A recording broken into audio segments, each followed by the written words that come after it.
En estos momentos hacemos conexión con Claudia Rita Abreu, quien es directora general o directora. ¿Cuál es el nombre Directora, correcto? directora, directora. Solamente directora de Informática Sí. Educativa del Ministerio de Educación, que tanto trabajo tiene con este tema de la cuarentena y todo un año escolar que tiene encima.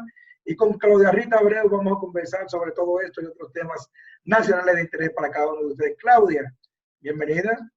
Gracias, Félix. Aquí estamos, ya tú sabes, trabajando como se puede a distancia, bajo esta circunstancia que tengo varios días diciendo en diferentes espacios que de alguna manera nosotros como humanidad, no necesariamente solamente el ministerio, nos habíamos venido preparando para esta circunstancia. Y lo digo en el sentido de que realmente hemos avanzado mucho en el tema de las tecnologías, hemos creado muchísimas herramientas y recursos que se pueden utilizar. Entonces ahora yo entiendo que una de las cosas positivas que podemos sacar de esta circunstancia es la obligación que tenemos de usarlas. Porque, por ejemplo, ahora mismo tú y yo no estamos viendo por Zoom, pero Zoom no existe ni ahora, ni la hicieron por la Hace mucho pandemia. tiempo. Ni siquiera la hicieron para la televisión.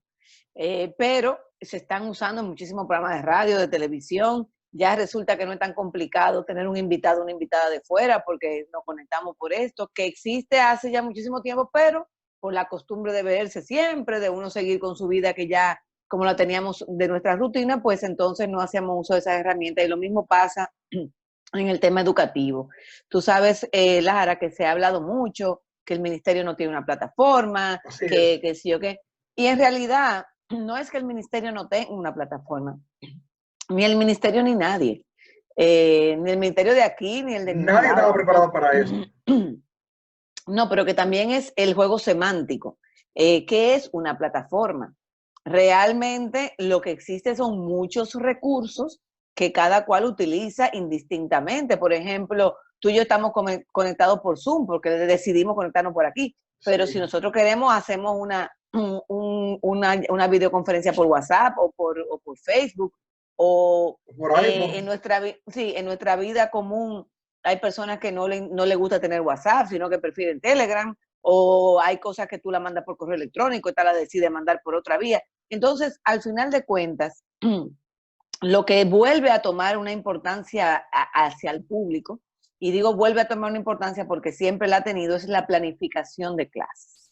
La planificación de clases ya ahora mismo es más que todo el protagonista de este proceso tan complicado. ¿Por qué? Porque al final de cuentas, siempre se ha hablado en el ámbito docente de la importancia de una buena planificación y siempre se ha hablado que en algunos momentos la carencia de algunos docentes de tener el conocimiento o de De la hacer calidad de ellos. exacto, una planificación correcta. Incluso hubo una época que se hablaba mucho de, mira eso, hay docentes que hasta compran su planificación del año. Entonces, por primera vez como padres y madres, estamos recibiendo la planificación de nuestros hijos vía correo electrónico. Entonces, en esa planificación, cada área curricular o materia, como se conoce, es que decide por qué vía es que va a Claudia, dar su clase. contigo tenemos muchos temas, porque tú eres publicista, tecnóloga, ahora educadora en sentido general por el tema de la administración de la educación. Hay una inquietud muy grande en la población, porque sabemos que en la capital está resuelto el tema, los niños tienen acceso a la comunicación y muchos están dando clases por Zoom, otros tienen una plataforma, por ejemplo, Emodo, que también sirve para eso, hay diferentes plataformas. Pero los niños en los campos, ¿cómo se están haciendo para tener esta comunicación que les permita a ellos sobrevivir y tener el contacto con la educación durante este aislamiento social que tenemos? ¿Qué pasa en los campos entonces? Mira, realmente es en la minoría de los casos donde no hay, donde la conectividad es prácticamente nula. En esos casos lo que se ha hecho es que la escuela ha entregado una especie de fascículos y folletos para que los niños hagan tareas a distancia. Evidentemente el sistema educativo lo que pretende es en esta época mantener ese vínculo entre familiares, estudiantes y docentes para no perderlo, porque eso es un vínculo de estructuración social. Ahora bien, en muchas personas, y me atrevo a decir como un 70% de los docentes, de los y las docentes, mantienen una constante comunicación con su equipo, con sus estudiantes o con los padres de los estudiantes a través de la herramienta más simple, que es el WhatsApp. Y también desde antes ya existían profesores que hacen uso de recursos como el Google Classroom o hacen uso de recursos como el mismo los grupos de Facebook para poner trabajo con sus estudiantes mucho antes de verse en este tema de pandemia, simplemente como una práctica también de generar un uso de las tecnologías y una costumbre con los estudiantes, el de uso de la Claudia, tecnología de una manera, vamos a decir, que tenga que ver con educación, que no sea solamente de ocio. Claudia, ¿habrá logrado el Ministerio de Educación tal vez de manera forzosa lo que siempre había deseado, que los padres se involucren en la clase y en los temas de los niños en su casa? Bueno, eso lo sabremos después. ¿Tú sabes por qué? Porque ahora mismo, en este momento, evidentemente los padres todos entendemos que estamos más involucrados. Yo misma no me he involucrado tanto en el día a día de las No, clases de mis hijos como en esta situación. yo soy matemático ahora. Ya, pero tú sabes que este tipo de cosas, mientras están sucediendo, bueno, tú te vas dando cuenta de muchas cosas, de cómo se han fortalecido el tema de las asociaciones de padres, madres y amigos de la escuela. Nos van llegando, por ejemplo, informes de diferentes regionales y distritos de las experiencias y las evidencias de uso de plataformas que tienen algunos o varios docentes, porque se hace como un sondeo. Pero este tipo de información va a salir después. O sea, después de que pase todo esto, entonces nosotros vamos a ir contando, porque yo misma estaba hablando ayer en una reunión, estoy proponiendo como hacer una especie de estudio de comportamiento en sentido Sí, general, sí, claro de que cómo sí, esto nos ha interesante. afectado. Mira, Ujú. yo estuve en algún momento de mi vida trabajando allá en el Ministerio de Educación. Yo estuve en el área de participación comunitaria con el director Bienvenido Flores, un buen amigo a quien mando, aprovecho y mando un saludo, un fuerte abrazo, que siempre ve este programa desde allá, desde Moca.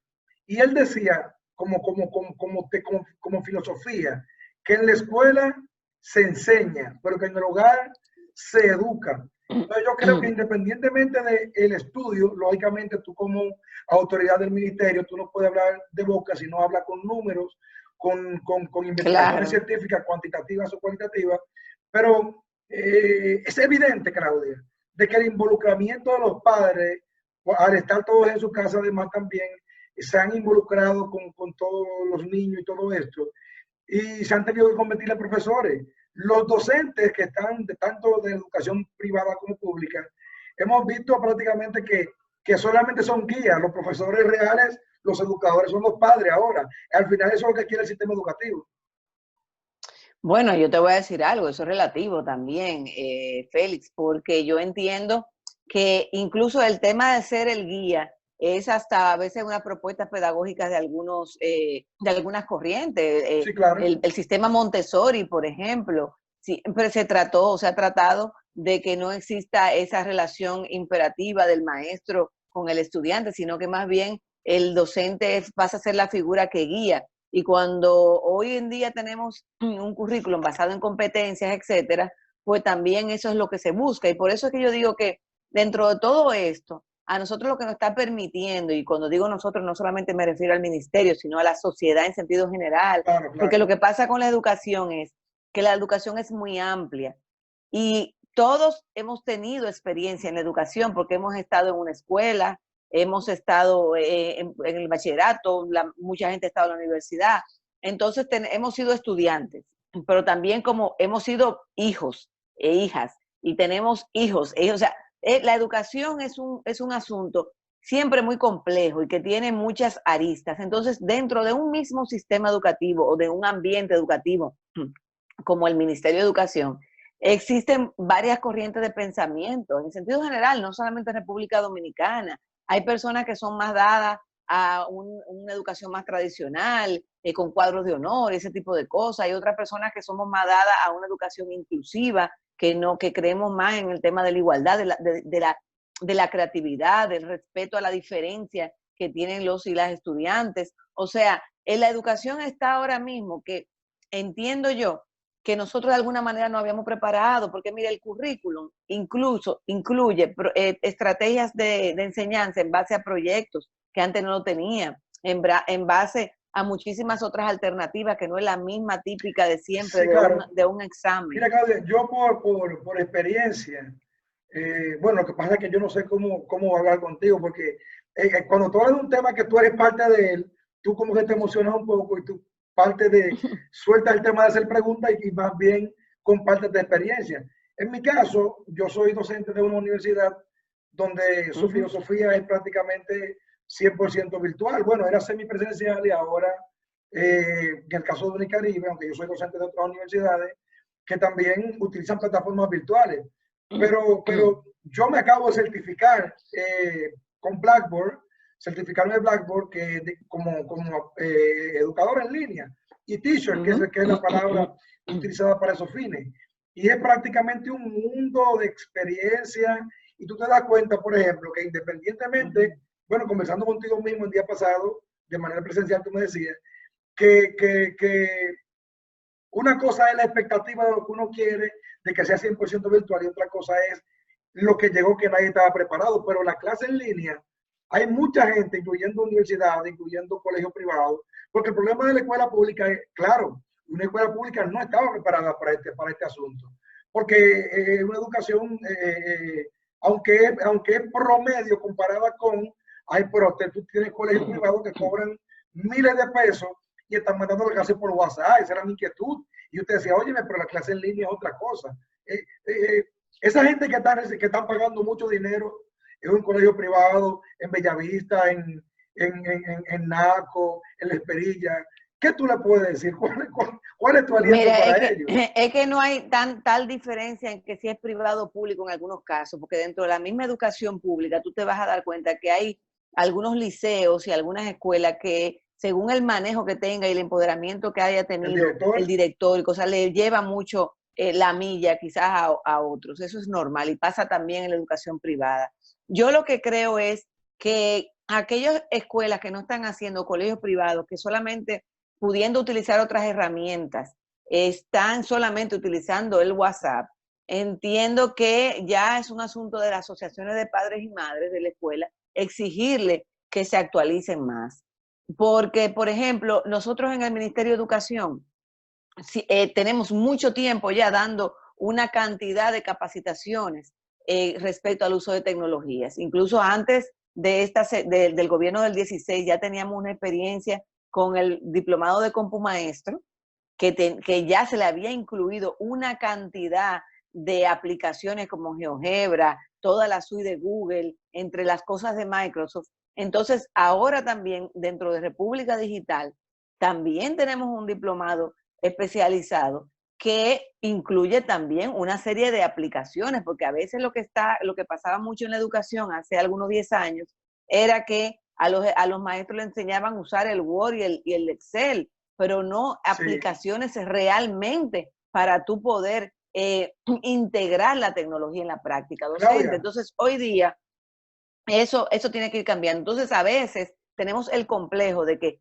el privado es el que está bien. Entonces, vienen estas situaciones y tú ves escuela pública usando Moodle y usando Edmodo y usando GeoGebra y usando Khan Academy, y entonces tú ves algunos colegios privados que están nada más en WhatsApp y en mandar panfletitos.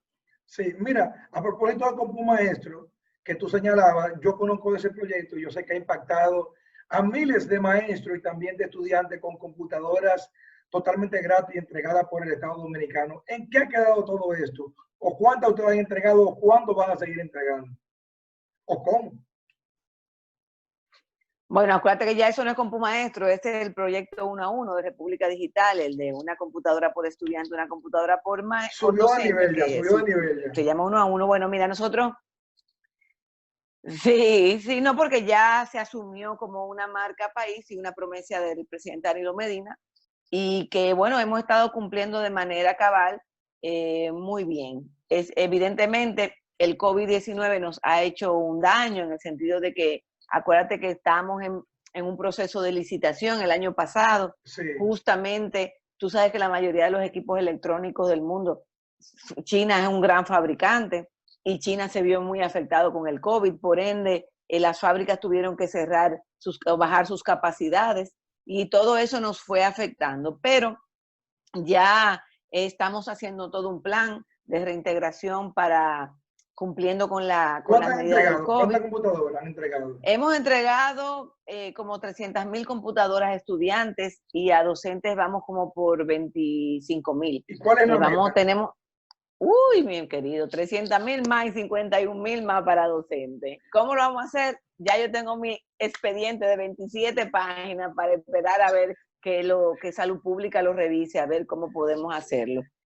Pero más que nunca es necesario y estamos en eso. Claudia, muchísimas gracias. Este tema por digital, tú sabes que el tiempo se nos va mucho más rápido y uno a veces ni cuenta se da, pero es muy ágil. Agradecer como siempre la disposición que tú tienes para colaborar con este programa Al Filo, que siempre está dispuesto y siempre está pendiente. Muchísimas gracias a ti. Gracias a usted. Y felicidades a todo tu equipo, que yo sé que de verdad se fajan